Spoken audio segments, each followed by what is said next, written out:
Are you seeing the San Andreas Multiplayer Library DLL in your favorite title? I'm Sophie Chen, a senior Windows support engineer.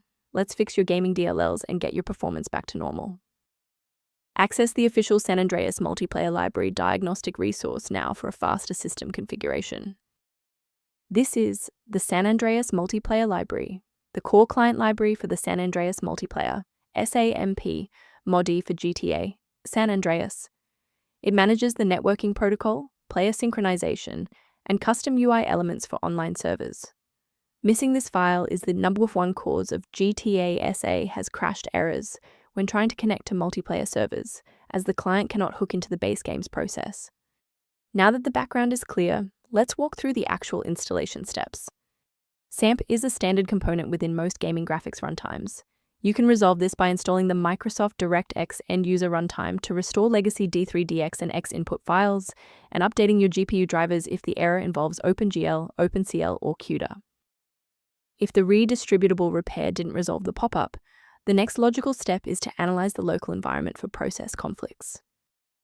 Performing a restart can determine if the error is just a transient environment glitch.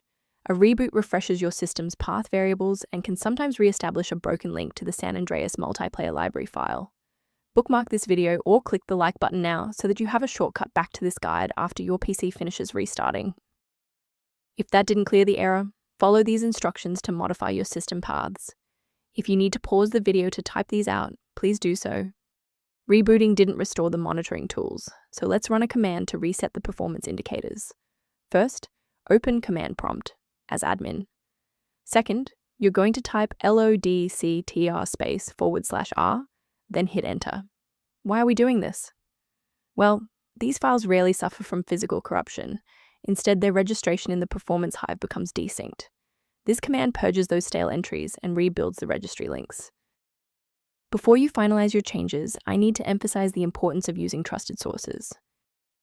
Replacing San Andreas Multiplayer Library without a proper engineering protocol can lead to DLL hell, where multiple versions of the file conflict and paralyze your OS. To complement these security best practices, you may want to consider using a diagnostic resource to help manage your system's library references. If missing library references are a concern, the suggested resource below provides general system maintenance information. I'm Sophie Chen. If this guide resolved the DLL error preventing San Andreas Multiplayer Library from launching, please subscribe for more verified engineering fixes.